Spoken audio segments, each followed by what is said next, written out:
So 12 years old. And when you first started getting into wholesale, how old were you then? And tell me about your wholesale journey. Like, obviously, it's more challenging than they paint it to be. Lots of people paint it as like get rich quick, but it really requires a lot of consistency and discipline. So how was it for you? Worked with agents from the beginning, and I like to have business to business conversations. So it was pretty easy for me. It is all about consistency for sure. I have VAs, and in the Philippines or Pakistan, they have great work ethic, really good. They tend to not call out or anything like that. So when it comes to the VAs, that's where I hire, and they do really well. Play with the higher version, which right now is 4. And you'll be amazed at the things that you can get it to do. So like right now, you saw recently that I'm getting it to comp for me. And I'm doing this all in my CRM, which is a little bit way more advanced. What is up, guys? Welcome to the Blast Off podcast. Today we are greeted with Eva. Eva is just like her gamer tag, her IG tag, just wholesaling very well, but she's also creating AI bots that go out and build relationships so you don't have to. Eva, welcome to the show. Hi, thanks. So I'm really curious. How did this come to be? You're like a superhero, and I want to hear your origin story. So the very, very, very beginning of everything, I was actually about 12, and my dad did bird dogging. Way back, my dad did bird dogging. He was fresh out of prison, and as an inmate, you can't get many jobs as a felon and things like that, so you have to be a little bit more creative. And he found bird dogging, and he worked with, I think, maybe 3 very specific investors. And when I was 12, I used to ride around in his truck with him and go and find houses and knock on people's doors and do that whole thing. And then he also was the contractor on most of those as well. So he would then do all the work. So that was my whole summer, that 1 year. And I didn't realize what I was doing until maybe 2020 is when I started seeing a lot of things about wholesaling and all of that. And I was looking for a new business venture. And I thought, oh, wait a minute. This is actually kind of familiar. I've done this before. I was just sitting in the car the whole time on my, if you remember the sidekicks, What is a sidekick? I don't remember. A sidekick, it's like the iPhone of back then. It's like the first phone that would like slide up or would spin. It was a square like this, and you would push only the screen up, and it would do like this whole flippy thing to come out. Yeah, it was pretty cool. It's a millennial thing. I'm a Gen Z. Yeah. Wow. So 12 years old. And when you first started getting into wholesale, how old were you then? And tell me about your wholesale journey. Like, obviously, it's more challenging than they paint it to be. Lots of people paint it as like get rich quick, but it really requires a lot of consistency and discipline. So how was it for you? I would agree. I've always done the agent method. So it is a little bit easier when you do it that way than if you were cold calling 300 people a day, right? It's like that's a lot of time. You're going to be sitting there for a long time, and you would have to do that every single day. I worked with agents from the beginning, and I like to have business to business conversations. So it was pretty easy for me. It is all about consistency for sure, because if let's say you do 5 days, 10 days of consistent, let me call this agent, make an offer. Let me call this agent, make an offer. Things roll in a snowball effect. So if you decide on day 11 that I'm tired now and I don't want to do it because my cat threw up and I stubbed my toe, so you just want to not do anything today, it's not going to work. It's basically almost restarting your averages.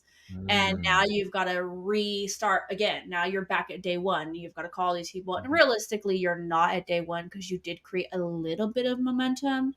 But because you created that break in between, that momentum, a lot of it was lost. Hard time because I'm not someone who's great at consistency. And that's why I love AI and automation so much, because I have I'm like one of those ADHD people. I've never been diagnosed. I'm self-diagnosed myself. So I can't say for sure I have it. I don't know. But I'm like silver dollar, shiny object, squirrel, whatever, that over here. And, sometimes I just don't want to do the things that need to be done. But as a business owner, you have to make yourself do it. So my thing is always like, how can I make sure that I'm always doing these things without having to do it on those days that I don't want to do it?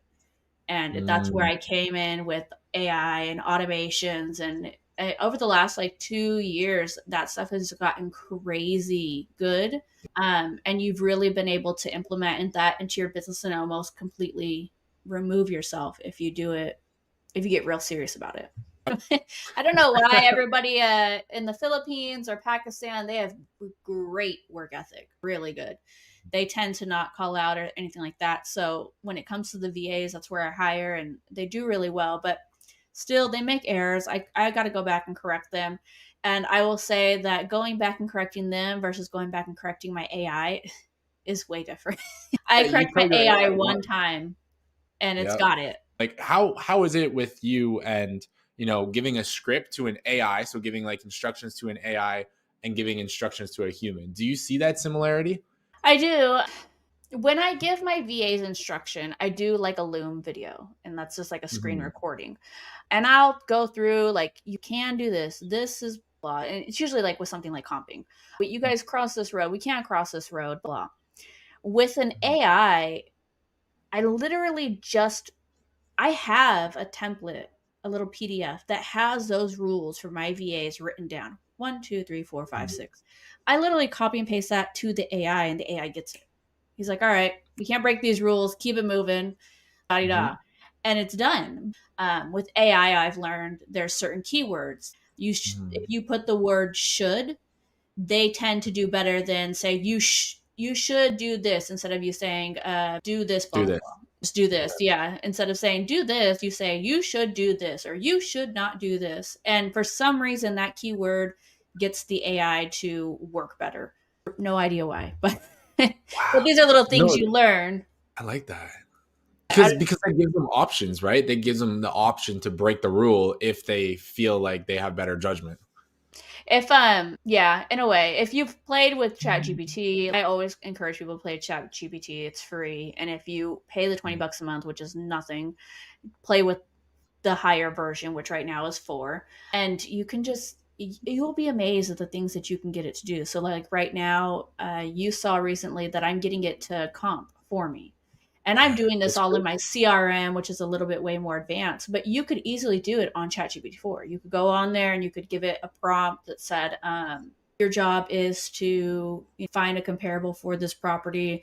These are the rules for the market. You should do this, blah, blah, blah, blah, blah. You should not do this, blah, blah.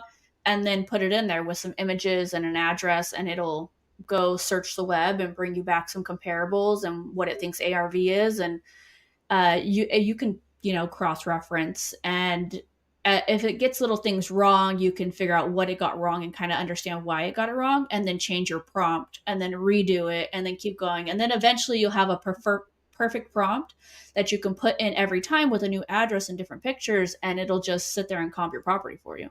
How do you handle the variables with that? It's really just trial and error. You're gonna just kind of tell it like do this and do that. It's best to do it with the rules. You Mhm. should look for a property that's within 90 days. You should not go past Mm. 90 days. Like you have to tell it both at the same time. Even though you don't want to tell it both, it's like all kinds of a lot of typing there. Yeah. But you should tell it. You should look for properties in 90 days. And you're thinking, oh, perfect, that's done. But really, you need to put in there as well. You should not go past 90 days. And then it understands where it can and Mm. cannot move.